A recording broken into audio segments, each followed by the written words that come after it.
Vamos hoy a traer el mensaje de administradores de la gracia de Dios. Ese es el título. Administradores de la gracia de Dios.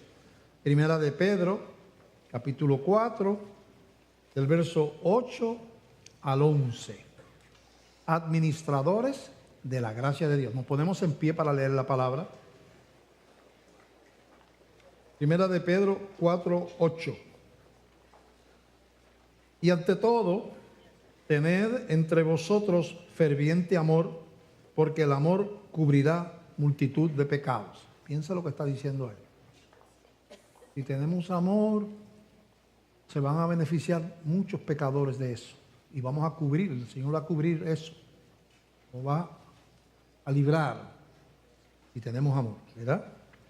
Cubrirá multitud de pecados. Y dice después, hospedaos los unos a los otros sin murmuraciones. No. Dejar la murmuración, el chismorreo. Cada uno, según el don que ha recibido, ministrelo a los otros como buenos administradores de la multiforme gracia de multiforme, hay que decir de muchas formas. Multiforme gracia de Dios. ¿Qué don hemos recibido? Hemos recibido el don de la gracia. La gracia es un don inmerecido. Gracia es algo que se da sin merecerlo a la persona y sin que se pueda pagar para atrás. Usted no puede pagar lo que Cristo hizo en la cruz. No hay manera. Usted lo tiene que recibir, gozarse en eso, ¿verdad? Creerlo por fe. Pero es un regalo que no se puede pagar, es un don. Y dice, de la misma manera que lo recibiste, pásalo para adelante.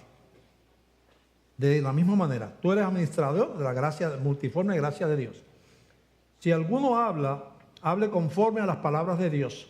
Si alguno ministra, ministre conforme al poder que Dios da, para que en todo sea Dios glorificado por Jesucristo, a quien pertenecen la gloria y el imperio por los siglos de los siglos. Amén. Padre, te damos gracias por esta palabra. Señor, queremos que tú nos ayudes a transferirla al corazón de la gente. Que tu espíritu hable a los corazones, incluyéndonos a nosotros también. Nos ponemos en tus manos, Señor, en el nombre de Jesús. Amén. Amén.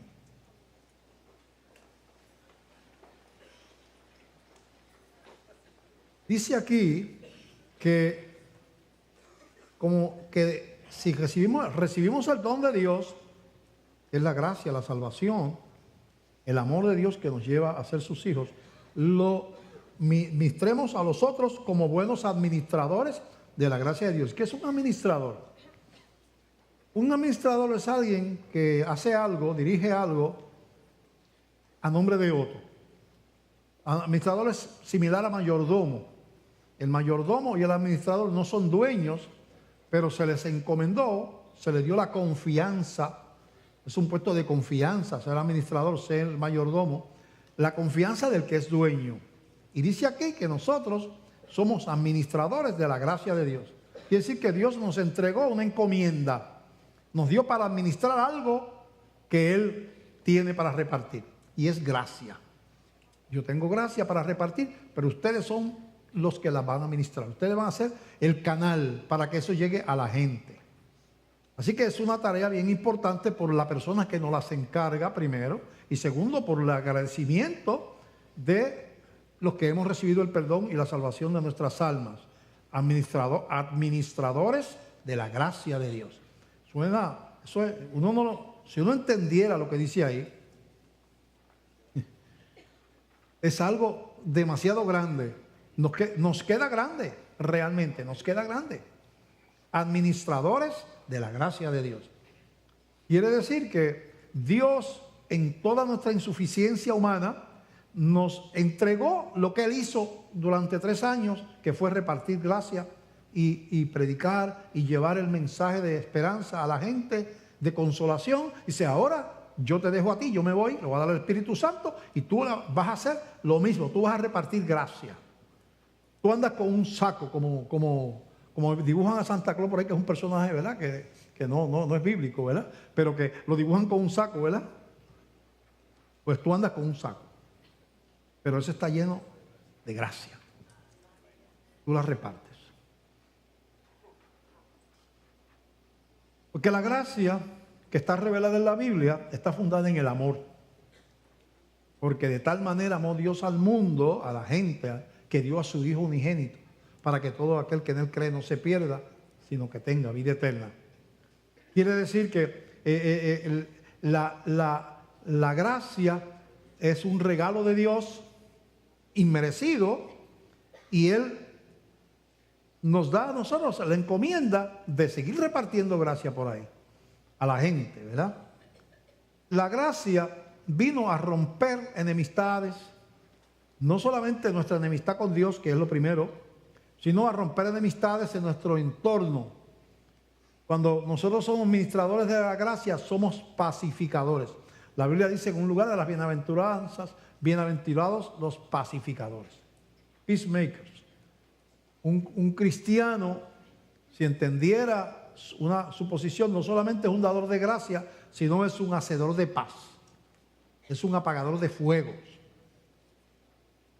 Mire las veces que la gente no está haciendo eso. Mire las veces que le echamos leña al fuego, no agua para apagarla. No el agua del espíritu, sino la leña del chisme. Y consentimos y le damos like a un chisme de esto.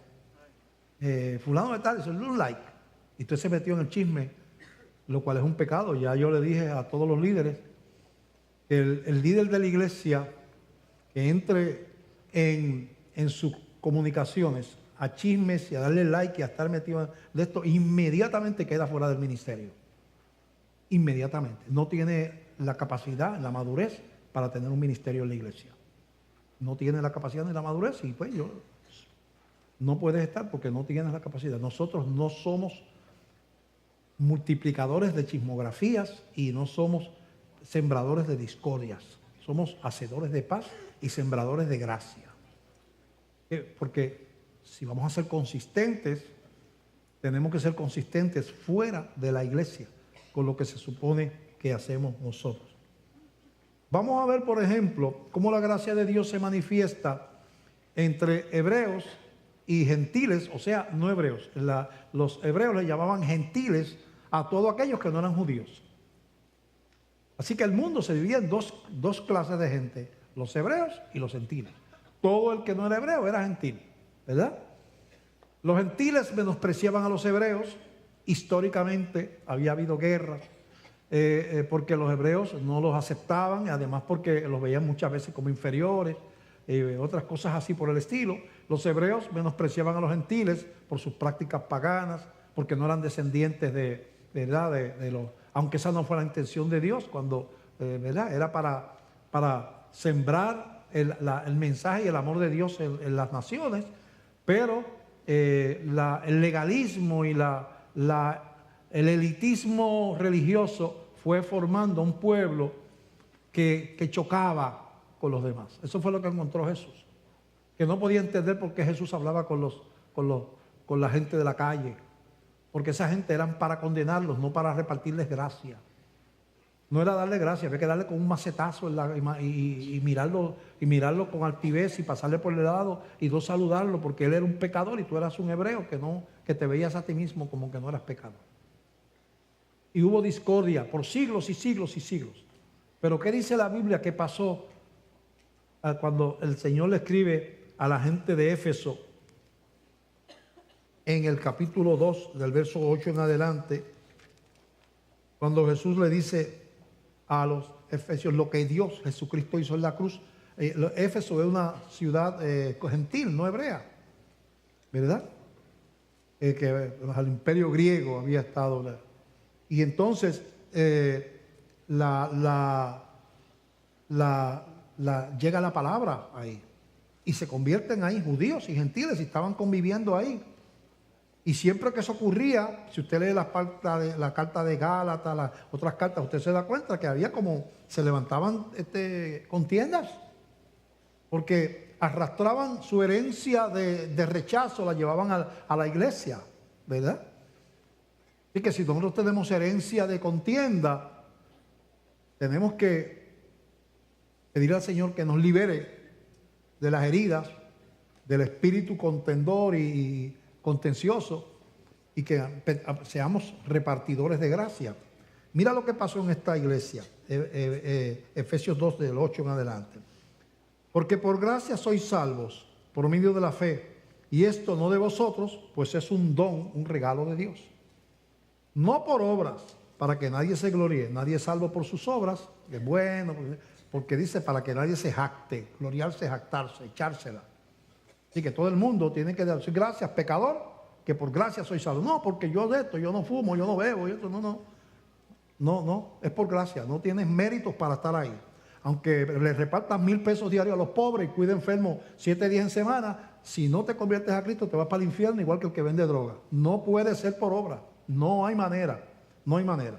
No por obras para que nadie se gloríe, porque somos hechura suya, o sea, somos cristianos porque Él nos hizo cristianos. Eso es que si somos hechura suya, no tuya, tú no eres, es Él. Creados en Cristo Jesús para buenas obras, no por buenas obras, para buenas obras, para ser ministradores de la gracia de Dios, las cuales Dios preparó de antemano para que anduviésemos en ellas. Y es bastante largo, pero vamos a leer porque es interesante. Por tanto, acordaos que en otro tiempo vosotros los gentiles, porque esta es una iglesia que no era hebrea, era una ciudad gentil, ¿verdad? Vosotros los gentiles, en cuanto a la carne, erais llamados incircuncisión por la llamada circuncisión hecha con mano en la carne. Los judíos le decían a los no judíos, ustedes son un circunciso, porque ellos circuncidaban a sus hijos como una marca de herencia, descendientes de Abraham y todas esas cosas. Ellos al 8º día, los niños hebreos eran circuncidados. Quiere decir que de su órgano viril se cortaba el prepucio, ¿verdad? Del extremo, y eso se llamaba la circuncisión. Y entonces dice, ustedes son incircuncisos. Dice, así dice, ustedes eran llamados incircuncisión por los hebreos, la circuncisión. En aquel tiempo, ustedes los gentiles, le está escribiendo a aquellos que no eran hebreos, estabais sin Cristo, alejados de la ciudadanía de Israel y ajenos a los pactos de la promesa, sin esperanza y sin Dios en el mundo. No tenían los profetas, no sabían qué eran los profetas, no sabían que venía un Mesías, no sabían nada. Eso le había revelado al pueblo hebreo. Ellos no sabían nada. Así estaban ellos. Pero ahora, hablando ahora que se convirtieron, en Cristo Jesús, vosotros que en otro tiempo estabais lejos, los gentiles, habéis sido hechos cercanos por la sangre de Cristo. Y porque Él es nuestra paz, que de ambos pueblos, hebreos y no hebreos, hizo uno, derribando la pared intermedia de separación, aboliendo en su carne las enemistades, la ley de los mandamientos expresados en ordenanzas, para crear en sí mismos de los dos un solo pueblo, un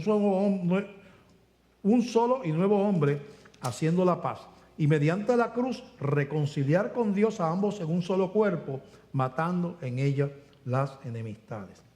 Ahí en Efesios 3, del 1 al 6, por esta causa, ahí mismo, yo, Pablo, prisionero de Cristo Jesús, por vosotros los gentiles, si es que habéis oído de la administración de la gracia de Dios que me fue dada para con vosotros, que por revelación me fue declarado el misterio, como antes lo he escrito brevemente, leyendo lo cual podéis entender cuál sea mi conocimiento en el misterio de Cristo. Misterio que en otras generaciones no se dio a conocer a los hijos de los hombres, como ahora es revelado a sus santos apóstoles y profetas por el Espíritu. ¿Cuál es ese misterio? Que los gentiles, o sea, los no hebreos, son coherederos y miembros del mismo cuerpo y copartícipes de la promesa en Cristo Jesús por medio del Evangelio. Así que la gracia de Dios viene para unificar. Tomábamos la cena y decíamos, somos uno en el Señor. Lo más triste del mundo es un pueblo dividido, un cristiano enojado con otro cristiano, miembro del mismo cuerpo, pero no aplicando la gracia de Dios ante el carácter difícil, ante la ofensa, sino aplicando la ira y el resentimiento y poniendo una muralla de separación. Eso es triste, eso no debe pasar en la iglesia. Debe hablar, sentarse, pedirse perdón, reconciliación, ¿verdad? Ese es el camino que Dios nos enseñó. Así que la gracia revela el amor de Dios y Dios dice que somos administradores de esa gracia, quiere decir que cuando nosotros salimos a las calles, a los trabajos, a los estudios, nosotros vamos a encontrarnos en oportunidades de ser administradores de la gracia de Dios. Y de alguna manera debemos de procurar que la gente vea gracia en nuestra manera de actuar. De eso ese es el centro de la predicación de hoy. Tiene que haber un espíritu diferente en el cristiano ante la persona que tiene mal carácter, ante el vecino que vive una vida escandalosa, el hechicero, el espiritista que vive por allí al lado suyo, la persona que tiene una vida de sexualidad que no está de acuerdo con lo que creemos en la iglesia, que es la sexualidad correcta, que es entre un hombre y una mujer, según dice la Biblia. La persona hay que tener gracia. Dar macetazos es fácil, pero ser instrumento de Dios para que el amor de Dios se manifieste a través de nosotros es el mandato de administrar la gracia de Dios, que no quiere decir que usted aprueba lo que está haciendo la señora esa que es la hechicera del barrio. Usted no está diciendo que está bien. Usted no está diciendo que el que vende drogas en la esquina está correcto. Usted no está diciendo que aquel que está por allí en otra cosa está bien, aquel que no cree, que es incrédulo. Pero usted anda con un saco de gracia. Y hay muchas maneras en que usted puede ser instrumento para que algunas de esas personas, sabemos que no todos van a venir, pero que algunas de esas personas, por medio de la gracia que usted reparte, despierte a una sensibilidad hacia la palabra y hacia el Evangelio. Y de eso vamos a hablar en este momento. Vamos a ver en Efesios 4, 29 al 32, lo que dice ahí otra vez. Especialmente, dice ahí, Efesios 4, 29, ninguna palabra corrompida salga de vuestra boca, sino la que sea buena para la necesaria edificación, a fin de dar gracia a los oyentes. Que cuando usted habla o usted reparte palabras corrompidas, palabras que separan, palabras que hieren, palabras que lastiman, o usted reparte gracia, ¿verdad? La buena palabra para edificación y para dar gracia a los oyentes. Y no contristéis al Espíritu Santo de Dios, con el cual fuisteis sellados para el día de la redención. Quítense de vosotros toda amargura, enojo, ira, gritería y maledicencia y toda malicia. Antes sed benignos unos con otros, misericordiosos, perdonándoos unos a otros, como Dios también os perdonó a vosotros en Cristo. Entonces, la Biblia nos exhorta a ser impartidores de una manera diferente de ser, a como es el mundo. Ser un comportamiento que puede parecer extraño muchas veces. Inclusive, bajo el legalismo no lo vas a entender, porque el legalismo juzga y condena. Y te dice, da leyes, pero no te da gracia, no te muestra aceptación y amor, no aceptación de tu pecado, pero aceptación de tu persona, ¿verdad? No se ve ese tipo de comportamiento. Cuando uno es legalista, uno da macetazos, pero uno no da amor. Y entonces eso no es lo que dice la Biblia, ¿verdad? Yo pongo ejemplos prácticos. Compraste una casa y te tocó al lado de alguien problemático o alguien que tiene un estilo de vida, como dije ahorita, una hechicera, un espiritista al lado de tu casa. Si tú estás en la religiosidad, tú dices, vivo al lado de los demonios ahí al lado. Y no voy a saludar, ni saludo a esa señora, no se me vaya a pegar un pichón de eso, a los demonios, ¿verdad? Y tú pones una muralla entre la verja tuya y la verja de ella, y sales con tu Biblia para la iglesia.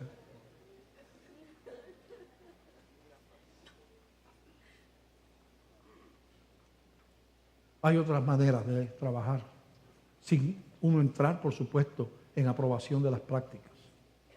Es la gracia de Cristo, es el amor de Dios. es visitarla si se enferma. Yo te garantizo que no se te va a pegar ningún demonio. A los cristianos no les pasa eso. Es saludarla por la verja. Es decir, que prepara un arroz con dulce en Navidad. Llévale un platillito de arroz con dulce. Ah, pero eso es, pues así es la ley. Sea del diablo, demonios. Reprendo. Mucha ley, poca gracia. Y esa persona, Dios puso un puente, le hemos llamado puerta en otra conferencia. Dios puso un puente, te puso ahí, y lo menos que tú te imaginas que Dios tiene un propósito. Esa puede ser hasta mejor cristiana que tú. Tú no sabes. Puede ser que no, puede ser que sigan eso hasta que se muera, pero tú no sabes. Porque muchos de los que están predicando la palabra y que sirven al Señor practicaron ese tipo de actividad. Muchos de los que están aquí participaron de obras de ese tipo. Tú no sabes. Entonces tú llevas gracia. No hagas alianza. Para que vengas a la próxima sesión que tenemos de espíritu. No, yo no soy cristiano. Dios te libre. No hagas alianza, no hagas yugo. Pero extiende la mano de gracia. Extiende la gracia. Al vecino ese que nadie soporta y que todo el mundo en el barrio quisiera que se fuera de ahí. Porque es el que la jota a los perros, a los niños cuando juegan por allí, es de mal carácter, ¿verdad? Y pelea con todo el mundo. Ora al Señor, Señor, como yo ejerzo la gracia con esta persona. Puede ser la muerte de un ser querido de él, puede ser que él caiga enfermo, puede ser, tú estás orando. Y de momento se abre esa puerta de la gracia y tú dices, voy para casa del vecino porque me enteré que se quedó sin trabajo. O me enteré que se le murió una hija o un hijo. Me enteré, voy para allá. Y todo el mundo, ¿cómo que vas para allá? Muchacho, estás loco. Para allá. Señor, protégeme que no me vaya a meter un tiro, Señor.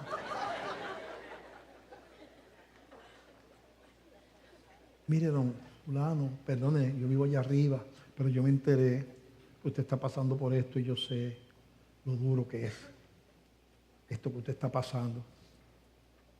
Y yo vengo a extenderle mi mano, puedo servirle en algo, lamento lo que le ha pasado. Si me necesita, yo estoy ahí a las órdenes y esto. Mire, usted no sabe la reacción de él. Yo no le estoy diciendo que él le va a dar un homenaje a usted y que va a cambiar, mañana va a ser. No, eso no le concierne a usted. Usted no es el Espíritu Santo. Usted lleva un saco de gracia y lo entregó. Usted tiene un regalo que Dios le dio y usted lo pasó para adelante. Y eso es lo que hace una iglesia verdaderamente diferente.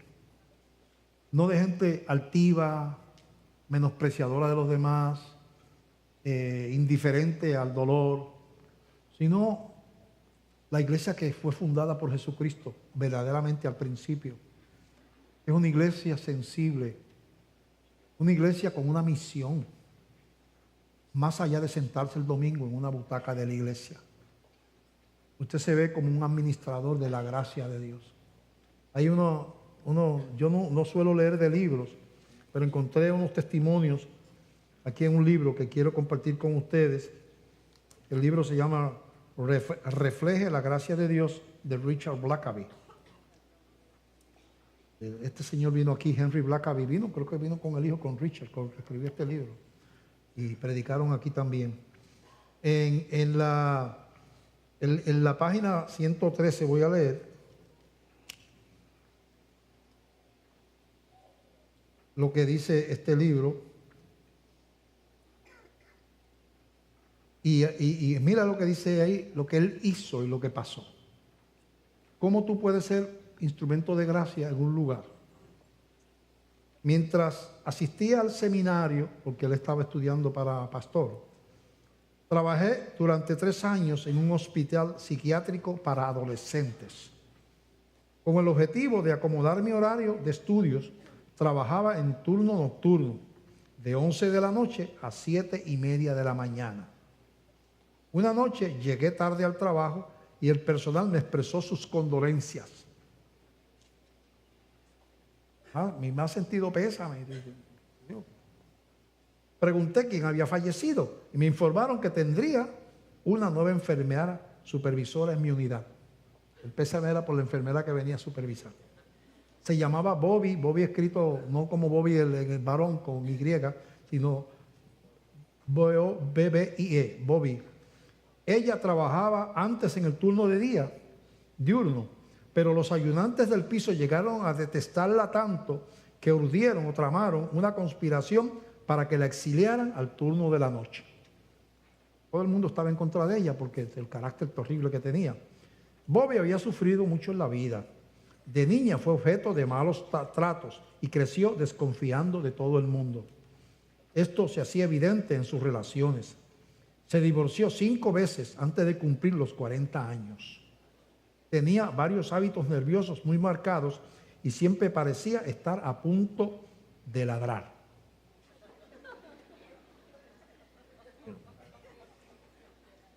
Su falta de tacto la alejaba de sus compañeros, que siempre pedían ser transferidos a otras unidades. Cuando le tocaba a esa supervisora, todo el mundo empecía a pedir traslados, porque lo que tenían allí era un pitbull allí, ¿verdad? Aquellos que estaban bajo su supervisión saboteaban su autoridad cada vez que podían. Cada error que cometía era informado de inmediato a la gerencia, porque querían sacarla. Por último, los administradores del hospital decidieron que ya era suficiente. Le dieron 2 opciones. La opción número 1, transferirla al turno de la noche, donde había menos empleados a quien ofender, con 3 meses a prueba y consulta con el psiquiatra una vez a la semana. La opción número 2, ser despedida en ese momento.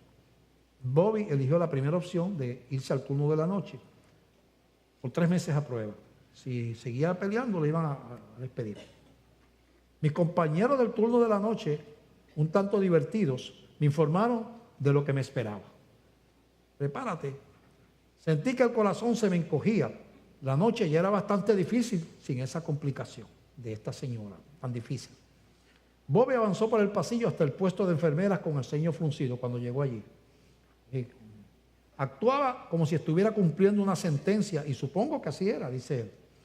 Dirigió su mirada severa hacia mi compañero de turno y luego hacia mí, y en su imaginación vio a 2 empleados que se parecían a los que causaron su exilio, que la botaran de allá. Fue muy distante con nosotros y se mostró fría. Ante mí se erguía la imagen mental de las incontables y tediosas noches trabajando con Bobby. Estudiaba para el doctorado, el escritor, y también trabajaba a fin de pagar mis estudios y mantener a mi esposa y mis 2 bebés. Lo último que necesitaba era una jefa antagonista, pero me resigné a mi destino, ya que después de todo estaba estudiando para ser ministro. Sería un curso práctico de paciencia lo que iba a tomar con esta señora. Hay algo en mí que ama los desafíos, y aunque Bobby tenía detrás de sí una larga lista de colegas heridos y trabajadores enojados, decidí que yo sería el hueso imposible de roer. La amaría y le mostraría bondad aunque muriera en el intento. Por supuesto que no fue fácil. Enseguida se hizo evidente que Bobby no confiaba en mi compañero ni en mí. Nos vigilaba en todo momento. Para ella no existían las palabras de aliento. Una noche me dijo algo tan hiriente y falto de educación que no pude más que echarme a reír. Incluso ella notó lo absurdo de su comentario y también se rió. Oré con regularidad pidiendo gracia durante esas largas noches. Señor, me despierta el monstruo, pero dame gracia, Señor. No es lo que yo quiero, es que quiero ser como Jesús. Señor, que no sea mi carne la que domine. Ayúdame, Señor, ayúdame, ayúdame. No dice aquí eso, pero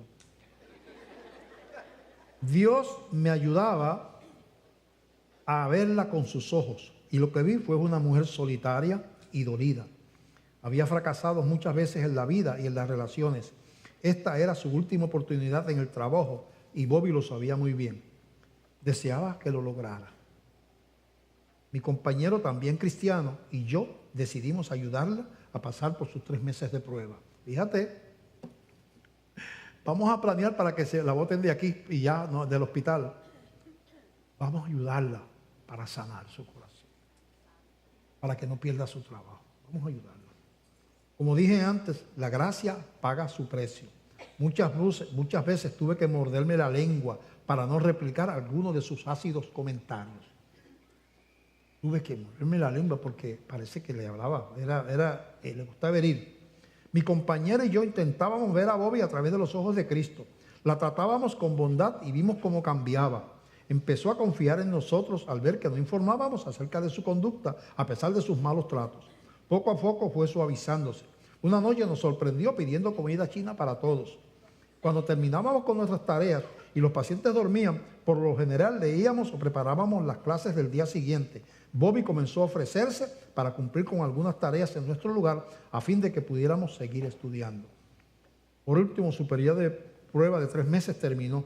Quizás esperara que la despidieran ese mismo día. Uno de los administradores me llamó y preguntó cómo era Bobby en la evaluación de los 3 meses como empleada. Sabía que si mis palabras eran negativas, yo sabía que podrían despedirla y tendría un nuevo supervisor. Sin embargo, cuando le mostramos gracia a alguien todo el tiempo, no solo cambia a la otra persona, uno cambia también. Llegué a sentir un verdadero afecto por Bobby.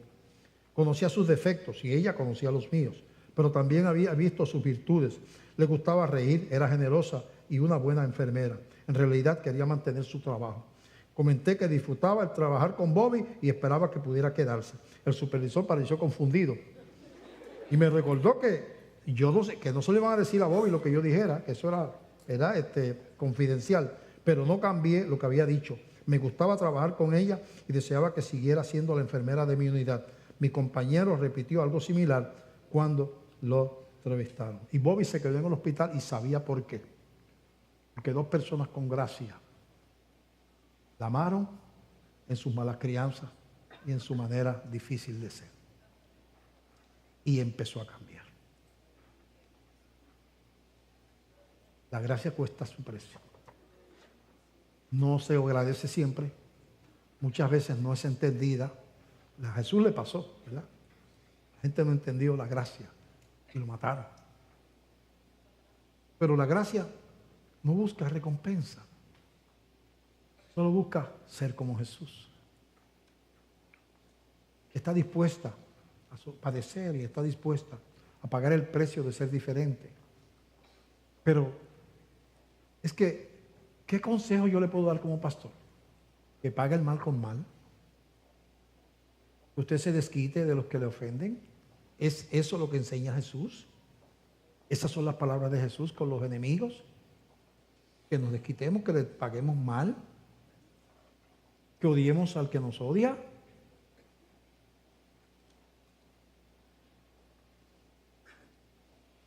Qué poderosa es una iglesia que entiende que es administradora de la gracia de Dios. Y que en un mundo donde no se conoce la gracia, un mundo canibalístico, que nos devoramos unos a otros, en una competencia voraz por sobresalir, por tener las mejores cosas. La gente se empuja en las filas y se cuelan delante de ustedes porque ellos quieren agua y no quieren hacer fila.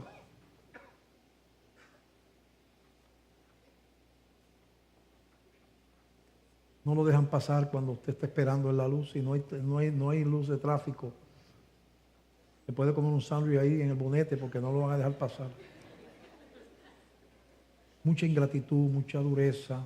Este es el mundo donde nos toca vivir. ¿Cuál es la alternativa? ¿Ponerme duro? ¿Dar para atrás? ¿Ser un instrumento para que votaran a Bobby y se quedara sin trabajo la señora? ¿Darle una herida más para que pasara el resto de su vida sin conocer el amor?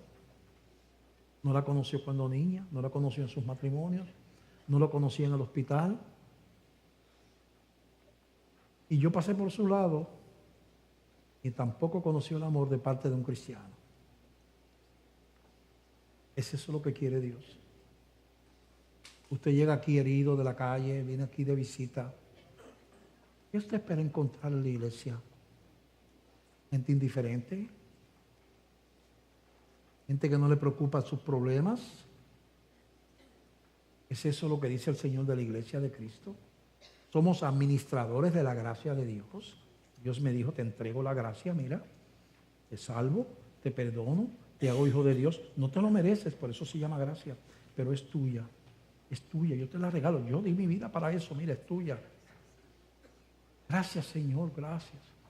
Pero además, te quiero decir algo, junto con mi gracia, te hago administrador de mi gracia. Una cosa es receptor de la gracia, otra cosa es administrador de la gracia. El que administra, que es mayordomo, es para producir. Tiene una tarea, una encomienda. ¿Verdad? Nadie que está retirado, sentado en un sillón, necesita un administrador. ¿Para administrar qué? Si tú lo que haces es tirado en un sillón todo el día. Tú necesitas un mayordomo, un administrador, tienes una hacienda, tienes un negocio, tú eres un administrador porque tú quieres, te tiene que empujar, ¿verdad? Llevar el negocio hacia adelante o lo que sea. Entonces el Señor no hace administradores para empujar un reino, empujar una visión espiritual de levantar un pueblo para la gloria de Dios. Y te hace a ti y a mí administradores de la gracia de Dios. Qué responsabilidad más hermosa, difícil de cumplir en la carne. Porque eso del Señor de amar a los que, ¿verdad?, a los que os odian, bendecid a los que os maldicen, perdonad a los que os ofenden, eso no es cáscara de coco, como decimos aquí en Puerto Rico. Eso no es suave. A veces hay que buscar ayuda espiritual. Señor, mira, a veces con la familia. Si me hirió desde pequeño, papi, me hirió, siempre me trató mal, y ya estoy mayor y todavía sigue hiriéndome, y trato de ir a hacer la paz y vuelve y me hiere de nuevo. La gracia se cansó la gracia, y Jesús se cansó. Se bajó de la cruz para destruir al mundo, pues la gracia pagó el precio de ser fiel hasta el final. La gracia no claudica, la gracia no se rinde, la gracia no depende, la gracia tú la tienes que dar con la ayuda del Espíritu Santo. Tienes que orar como oraba el pastor. Señor, mira, esta mujer es difícil, me tengo que a veces morder la lengua porque me sigue lastimando y de esto. Señor, pero yo te dije que yo voy a amarla. Yo te prometí que voy a amarla. Y lo que no puede hacer, envolverse en una reyerta con nadie, en una pelea, no puede hacer una gracia que derritió los corazones de ustedes en algún momento y derritió el mío, cuando miramos a la cruz y al Calvario y dijeron, ¿por qué lo hizo? ¿Por qué murió allí? Sí. Y le estamos gritando y diciéndole insultos de abajo y le dimos latigazos, le clavamos clavos, le pusimos una corona de espinas, después lo colgamos como un ladrón entre dos ladrones, como si fuera otro delincuente más. Y allá sigue diciendo, Padre, perdónalo porque no saben lo que hacen. Con un Señor así, ¿qué vamos a hacer nosotros? Hay tanta gente que son bobbies. Usted lo ve por ahí que parecen pitbulls. Y si usted se sienta a ellos, le cuentan su historia, le hablan de que cuando nacieron, cómo los golpearon, cómo los rechazaron, cómo los abandonaron, cómo los trataron, cómo abusaron de ellos. Y cómo fue su infancia, y cómo fue, y su experiencia aquí. A veces, cómo fue el primer matrimonio, y cómo fracasó, y cómo lo trataron allá. ¿Y qué necesita esa gente? Una iglesia legalista. No eres así, el diablo te va a llevar. Lo necesitan. Gracias a Dios. Amor de Cristo reflejado en usted. Un amor paciente, pertinaz, persistente, que cruza las fronteras de la simpatía para entrar en la frontera del sacrificio, como hizo Jesús. Espera el Señor.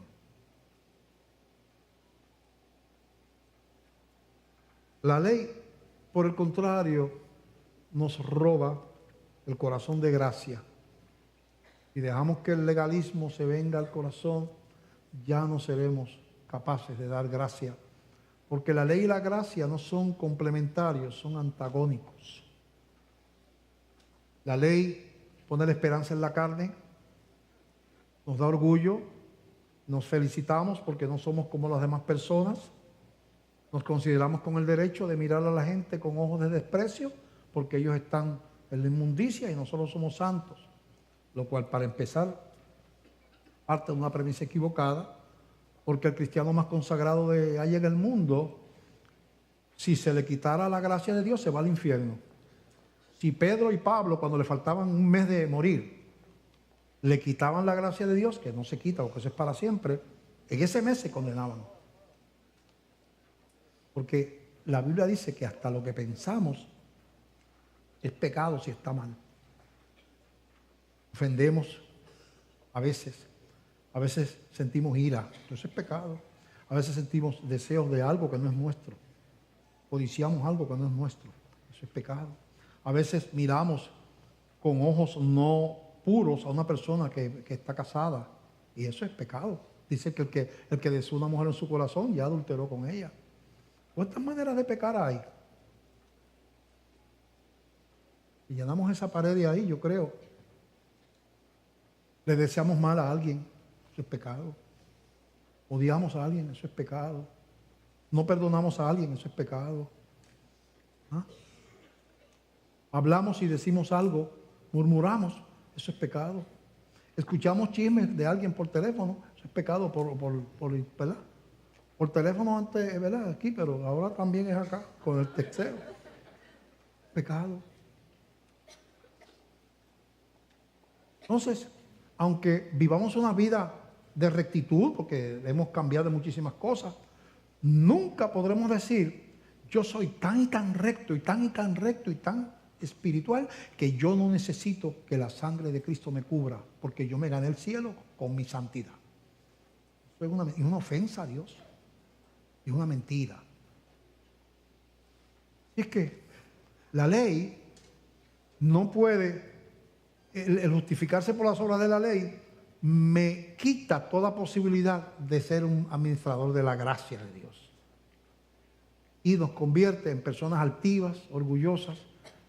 Las iglesias, cuando caen en eso, desde que tú entras por la puerta te están midiendo y mirando, a ver, te miran desde el pelo, la coronilla, los zapatos, la ropa, con el cuello estirado. O sea, que hay una manera de estirar el cuello que yo no he aprendido todavía. Como tieso.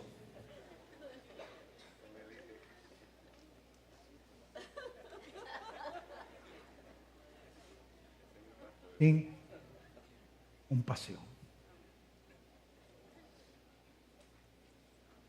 El apóstol Pablo tuvo esa experiencia con Pedro en Gálatas capítulo 2, del verso 11 al 21.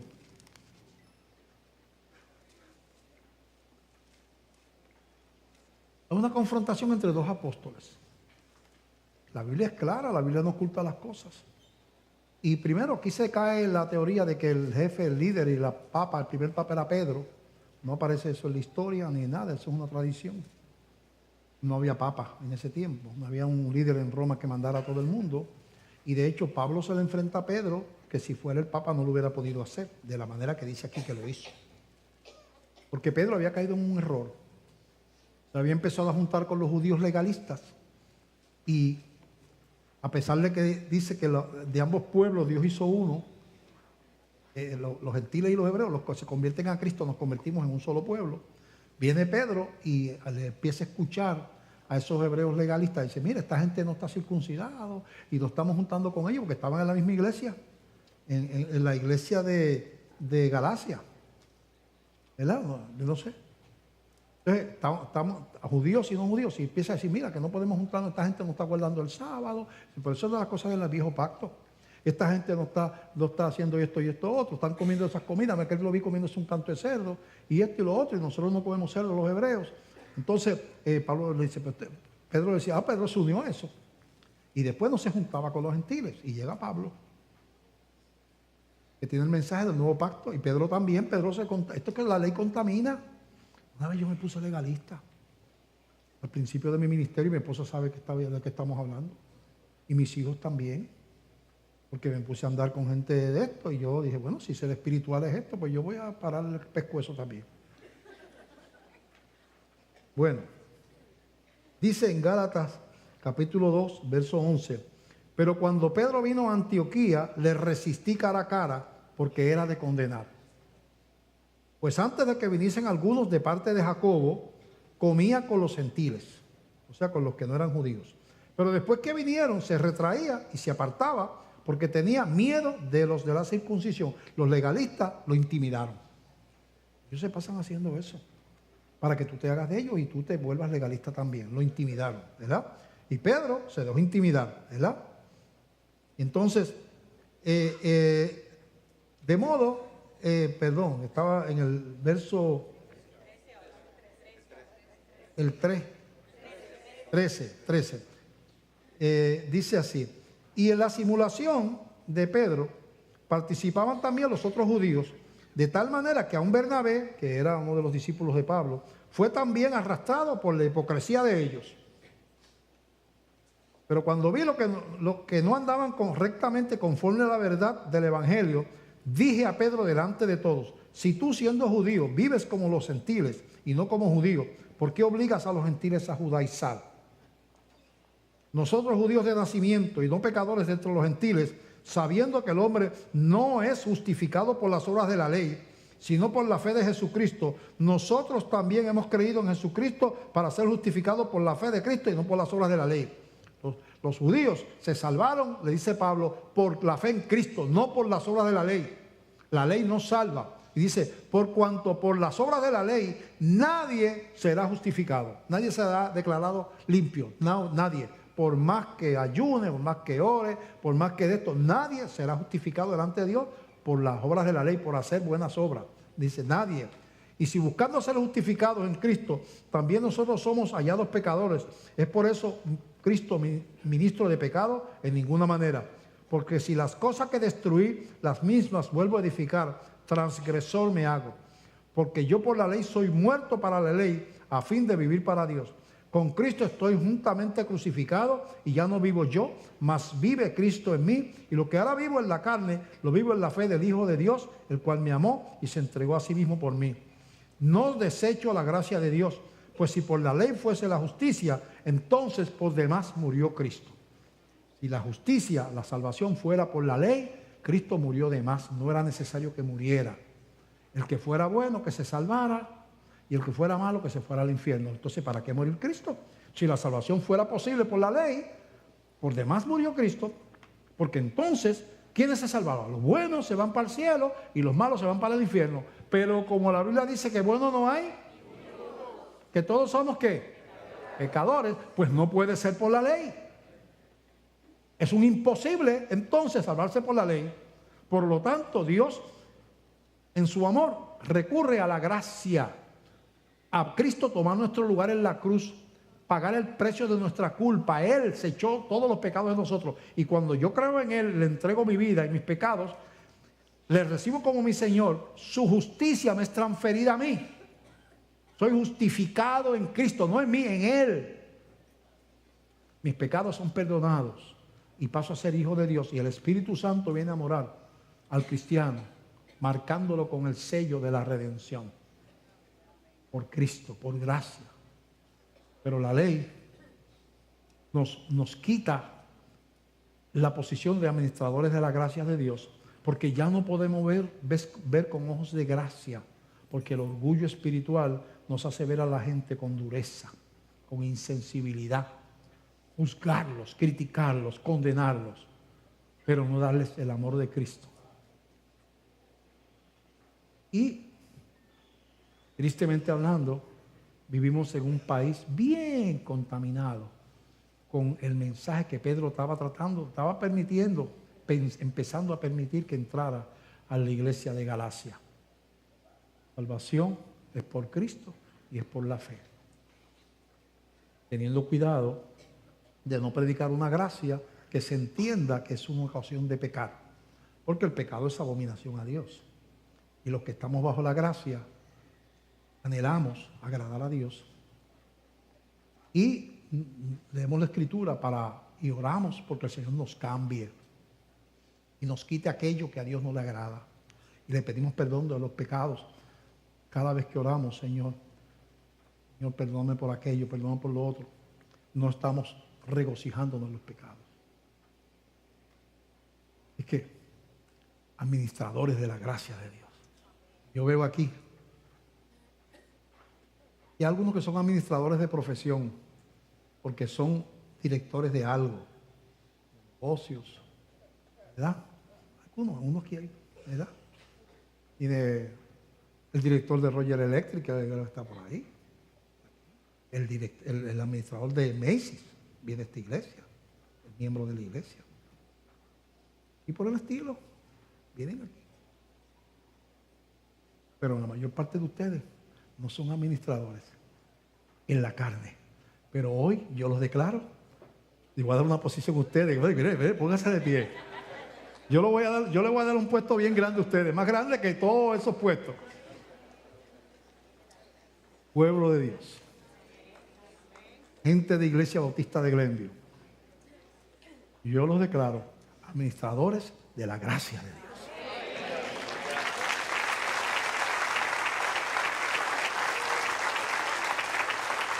Repartan gracia.